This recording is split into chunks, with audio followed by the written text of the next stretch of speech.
할렐루야. 오늘 편히 주무셨습니까? 매일매일이 은혜의 날입니다. 기적의 날이고 축복의 날입니다. 믿으십니까? 여러분, 사람이 나이를 먹으면 표정이 없어진다고 그래요. 그래서 아무 말도 안 하고 있으면 화난 줄 알아요. 그래서 연세가 들어가실수록, 나이가 조금 들어갈수록 뭘 해야 되냐면 자꾸 웃어야 돼요. 그래 옆에 사람이 긴장을 안 해. 자꾸 웃고. 그리고 이 세상의 최고의 미인은 뭐냐? 잘 웃는 사람이에요. 누가 제일 멋있고 잘생겼냐? 잘 웃는 사람입니다. 그래서 제가 새벽에 이렇게 와서 보니까 다들 거의 예수님 십자가에 못 박혀 달리시는 골고다 언덕의 표정들이 다들 심각해. 아직 얼굴 표정이 아직 잘 안 움직이셔서 그럴 수도 있겠지만, 오늘 우리 날마다 부활의 아침입니다. 한번 따라 하실게요. 우리는 날마다 부활의 감격과 기쁨과 감사와 은혜로 살아갑니다. 그래서 여러분, 어느 때든지 웃을 준비가 되어 있어야 돼요. 조금 아침에 좀 거시기 하긴 하지만 그래도 그냥 우리끼리니까 우리 한번 쳐다보시고, 나 어때요? 근데도 화가 나시오? 얼굴을 좀 펴시면서, 여러분, 항상 다른 사람들은 우리 얼굴을 쳐다보고 있잖아요. 저분의 얼굴이 편안한가, 웃음이 있는가, 다가가서 말해도 괜찮을까. 우리 늘 크리스찬들 은혜 받은 사람은 부드럽고 따뜻하고 늘 환한 웃음이, 오늘 하루도 여러분의 밝고 환한 살인 미소를 보여주시는 하루였으면 좋겠습니다. 한번 따라 하실까요? 우리를 초청하시는 지혜의 성령님. 우리를 뭐 하신다고요? 초청하시는 지혜의 성령님. 이런 제목으로 말씀의 은혜를 나누길 원합니다. 성경 속에서 믿음의 선배들의 이름만 들어도 가슴 설레이고 정말 뭉클거리는 사람들이 참 많이 있는데, 특히 다윗과 솔로몬과 다윗 어떻습니까? 다윗은 하나님의 마음에 합했던 사람, 솔로몬은 그의 구하는 것이 하나님의 마음에 맞았던 사람. 이 믿음의 선배 다윗과 솔로몬은 과연 그들의 삶은 어떻게 했길래 하나님 보시기에 합했고 그 마음에 합했고 하나님 마음에 쏙 들었을까? 굉장히 궁금하지 않을 수가 없단 말이죠. 다윗이 기록한 시편은 총 150편 중에서 73편을 다윗이 썼어요. 대부분 시편은 다윗이 썼다 이렇게 얘기를 하게 되는데, 시편의 주제가 뭘까요? 150개나 되는 시편에서 하고 싶어하는 얘기가 뭘까요? 힌트는 1절입니다. 시편 1편 1절 어떻게 시작합니까? 복이 있도다. 복 있는 사람이에요. 결국 시편을 하고 싶은 얘기가 뭐냐면, 누가 복 있는 사람인가, 누가 복 있는 사람인지 알고 싶으면 시편을 정독해 보시면 하나님의 말씀이 이런 사람이 복 있는 사람이구나. 그러면 잠언은 뭘까요? 솔로몬이 기록한, 성령의 감동을 받아서 기록한 이 잠언의 주제와 목적은 뭘까요? 계속해서 읽다가 보면 반복되는 단어가 있는데, 지혜라는 단어입니다. 누가 지혜로운 사람인가 하는 것이죠. 시편은 누가 복 있는 사람인가? 잠언은 누가 지혜로운 사람인가? 두 말은 같은 말이에요. 복 있는 사람이 뭐한 사람일까요? 지혜로워야 복이 있는 사람이 됩니다. 또 지혜로운 사람은 복을 받게 되어 있습니다. 성경적인 복을 말하는 것이죠. 저도 5년 만에 아들을 하나 낳았는데, 이 아들을 놓고 이름을 지어야 되는데 어떻게 할까? 근데 저희 아버님하고 같이 이제 기도하는 가운데 아버님께서, 그때 조 목사님이 한창 수요일날 잠언 강해를 하실 때였어요. 그래서 늘 수요일날 말씀을 들으면 그냥 늘 지혜에 대한 강조, 지혜에 대한 말씀이 막 쏟아져 나올 때였습니다. 그래서 결국은 저희 아들 이름을 지자 원자, 아들 이름을 지자 원자 하는 것은 좀 풀이하려고 하는 것이죠. 지혜로울 지자에다가 동산 원자를 넣었어요. 그래서 이 아들은 지혜로움, 평생 하나님께서 하나님을 잘 섬기는 지혜로운 아들이 되게 해주십시오 해서 이름을 지원이라고 지게 됐는데, 지가 어느 곳에 어디 있다고 할지라도 하나님의 지혜를 품으면, 하나님의 지혜를 품었기 때문에 하나님이 축복하시지 않겠나, 이런 마음으로 이름을 지었던 기억이 납니다. 이 잠언 말씀을 함께 나눌 때 사랑하는 모든 성도는 삶의 현장 가운데 지혜의 영이 임하고, 지혜의 은혜가 임하고, 지혜의 능력이 임하고, 지혜의 축복이 넘쳐나시기를 주님의 이름으로 축원합니다. 자, 잠언의 목적을 지난 잠언 1장 2절로 6절에 있었는데 잠언의 목적을 아셔야 되고, 이 말씀을 계속 나누는 동안에 31장까지 강조하고 싶은 단어는 바로 이런 거죠. 자, 잠언의 목적은 이런 지혜와 훈계를 알게 하며 명철의 말씀을 깨닫게 하며, 자, 지혜가 나오죠. 또 지혜롭고 공의롭고 정의롭고 정직하고 행할 일에 대해 훈계하며, 역시 또 지혜롭게죠. 어리석은 자를 슬기롭게, 자, 지혜는 슬기와 같아요. 슬기롭게 하며 젊은 자에게 지식과 근신함을 주기 위한 것이며, 지혜, 또 지혜가 나오죠. 지혜 있는 자는 뜻과 학식이 더할 것이고, 명철한 자 역시 지혜와 같아요. 명철한 자는 지략을 얻을 것이고, 결국 잠언과 비유와 지혜 있는 자의 말과 그 오묘한 말을 어떻게 된다고요? 깨닫게 돼서 지혜 있는 자가 된다는 것입니다. 잠언 말씀을 나누는 목적은 바로 지혜로운 자가 되는 것인데요. 그러면 지혜는 뭐냐라고 정의를 한번 내려보고 싶겠죠. 지혜가 뭘까요? 성경은 이미 정의를 내려놓고 시작합니다. 잠언 1장 7절을 보니까 야훼를 경외하는 것이 뭐예요? 지식의 근본이고 명철의 근본이고 지혜의 근본입니다. 그래서 하나님을 경외하는 것이 최고의 지혜예요. 어디 뭐 유명한 대학에 가서 공부를 많이 하는 거, 물론 지식이 쌓여지고 세상을 살아갈 수 있는 지혜가 생겨날 수가 있어요. 그러나 인생에 하나님께서 우리에게 원하시는 최고의 어떤 것과 견뎌볼 수 없는 최고 최대의 지혜는 뭐다? 어느 순간 속에서도 누구를 경외하는 거예요? 하나님을 경외하는 겁니다. 우리 안산순 목회 성도들은 너무나 쉽죠. 안 쉽습니까? 하나님만 경외하면 되는 거예요. 그럼 아주 지혜로운 자가 되는 것입니다. 자, 그래서 오늘 지혜에 대한 이 잠언의 구절을 보니까 잠언 1장 8절로 9절까지는 15가지의 지혜에 대한 충고가 나왔어요. 자, 그건 안 해도 돼요. 15가지 충고가 나왔는데 그 중에 첫 번째는 지난 시간에 한 겁니다. 첫 번째 충고는 뭐냐면 잠언 1장 10절입니다. 자, 첫 번째 원칙은 뭐다? 내 아들아, 악한 자가 너를 꿰을지라도 뭐 하지 말라? 따르지 말라. 악한 자를 따르면 망한다. 한번 따라 하실까요? 악한 자를 따르면 결국 뭐 한다? 망한다. 아주 단순해요. 지혜를 얻는데 첫 번째 원칙, 악한 자와 함께하면 반드시 망한다. 새겨 놓으셨습니까? 자, 첫 번째 원칙 뭐라고요? 악한 자와 함께하면 반드시 잘 될 때도 있다. 반드시 망한다. 두 번째 원칙이 오늘 거예요. 두 번째 원칙은 뭐냐면 우리가 알든 모르든 날마다 지혜의 영이 우리를 부르고 있다. 한번 따라 하실까요? 날마다 지혜의 영이 우리를 부르고 있습니다. 그러니까 순종하는 사람이 복 있는 사람이 되고 그 지혜의 부름을 갖다가 무시하는 사람은 망하는 자가 될 수밖에 없다는 것입니다. 자, 그래서 오늘 제목이 우리를 부르신 지혜의 영이신 성령님 했는데 잠언 1장 20절로 23절에 보면 지혜가 이렇게 부르고 있습니다. 지혜가 길거리에서 부르며, 우리를 누굴 불러요? 우리를 부르죠. 광장에서 소리를 높이며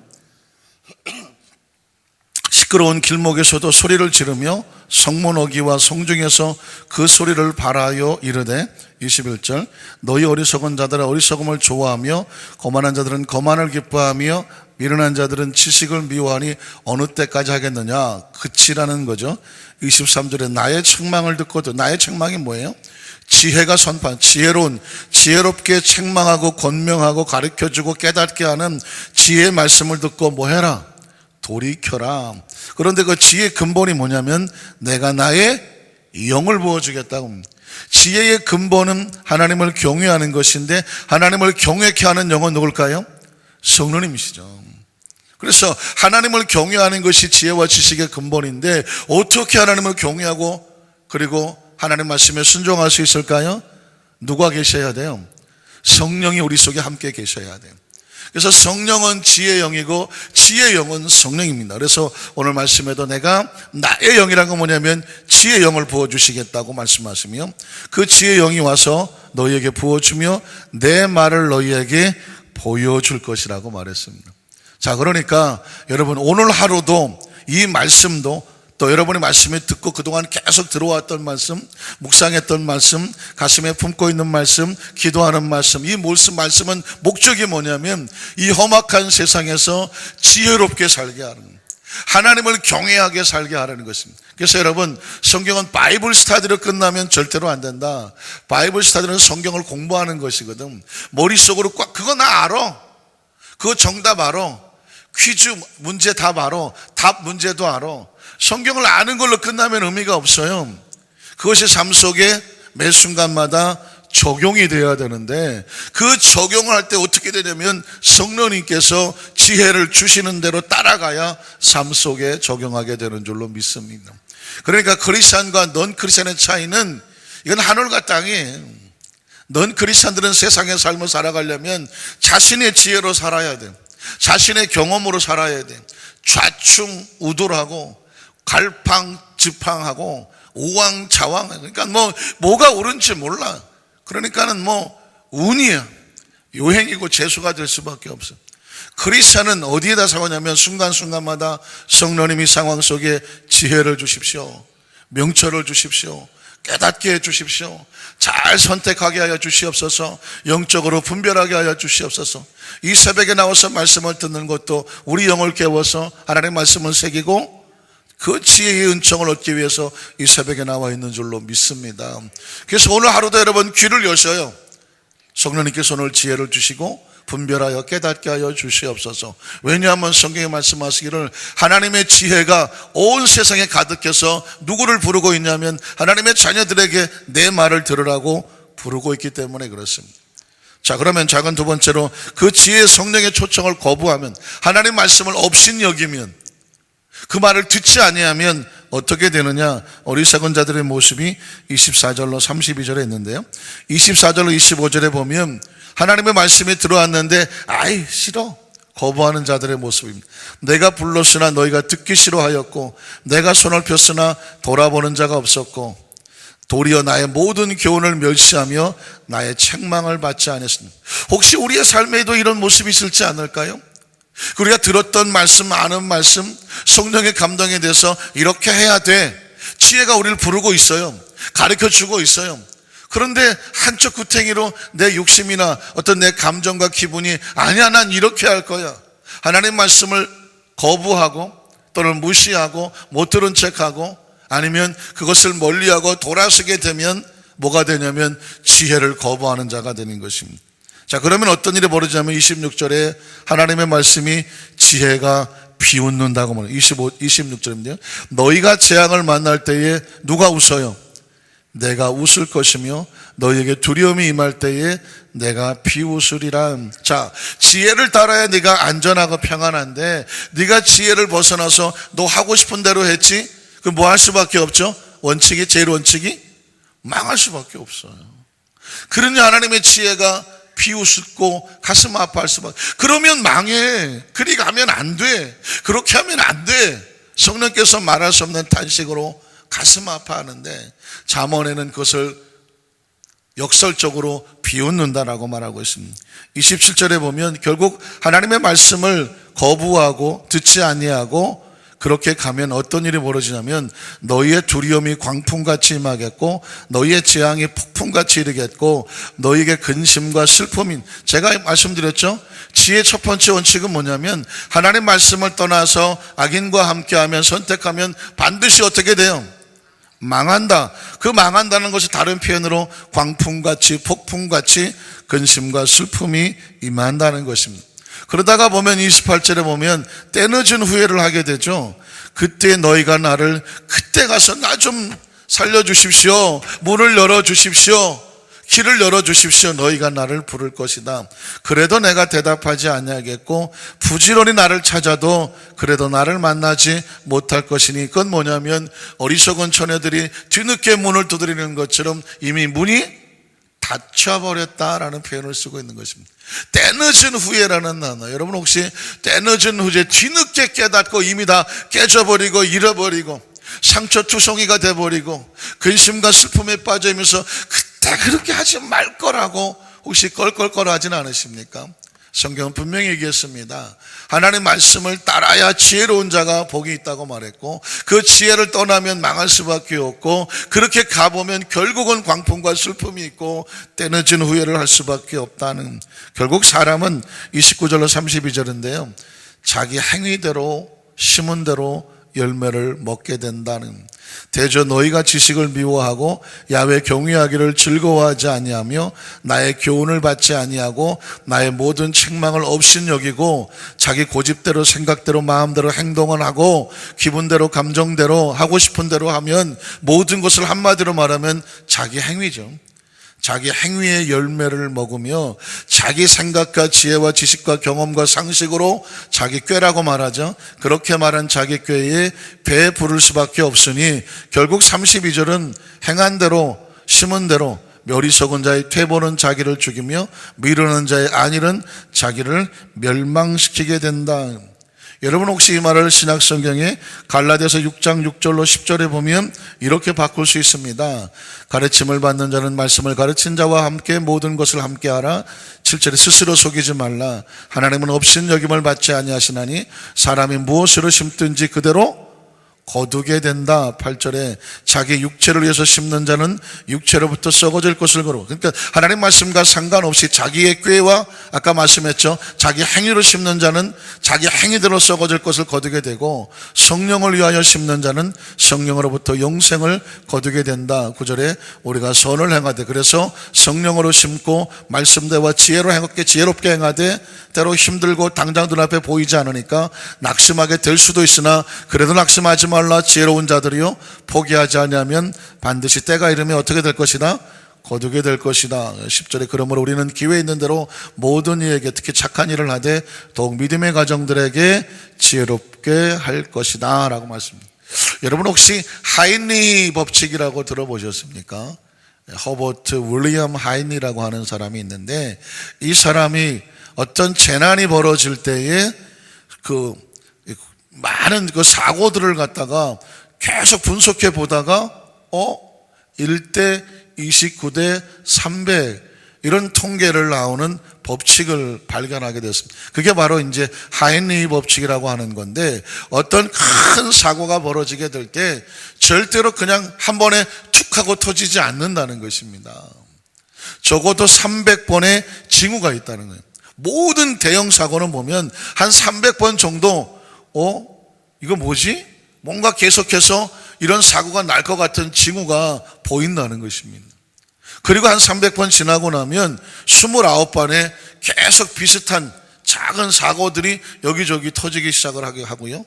그리고 그 사고가 29번 지나고 나면 드디어 대형 사고 하나가 뻥 터진다는 것입니다.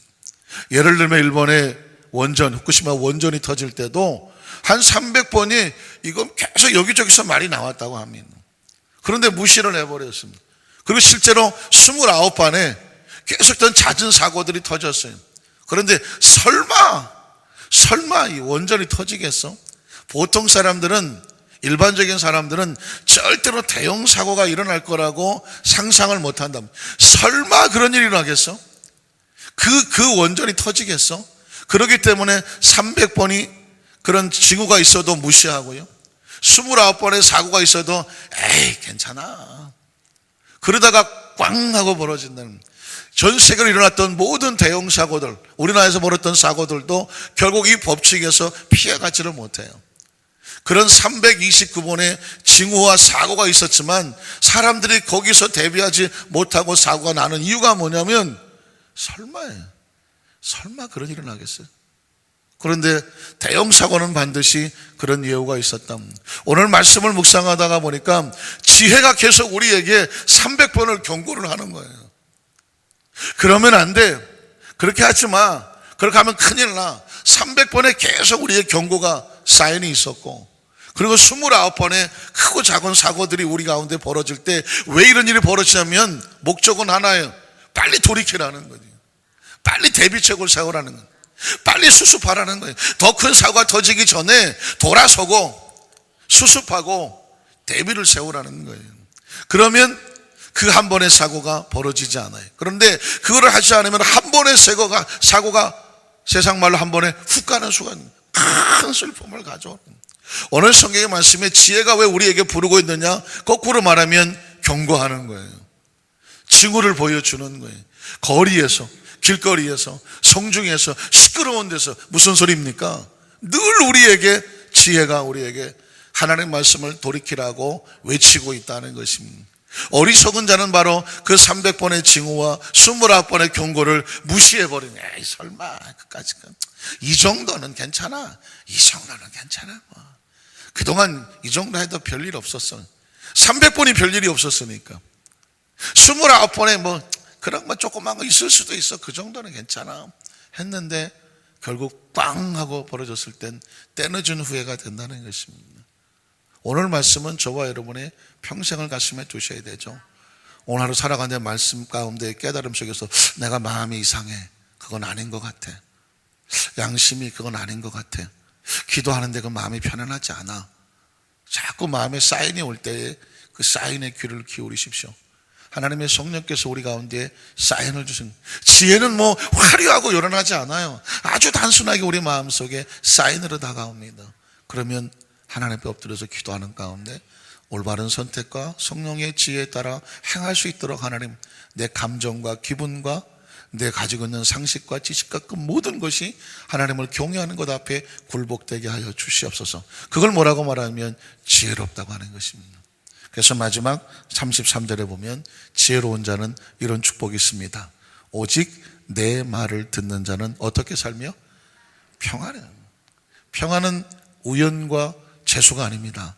하나님 말씀을 듣는 자는 평안히 살며 뭐가 없어요? 재앙의 두려움이 없이 어떻게 돼요? 안전한. 그래서 지혜로운 사람이 복 있는 사람이고 복 있는 사람에게 안전과 평안이 있는 거죠. 오늘 하루도 하나님 주신 말씀을 가슴에 끌어안고 오늘도 별의별 일이 많이 벌어질 거예요. 별의별 소리가 다 들릴 거예요. 그 순간에 하나님의 지혜의 소리를 선택하시고 평안하고 안전하시기를 주님의 이름으로 축원합니다.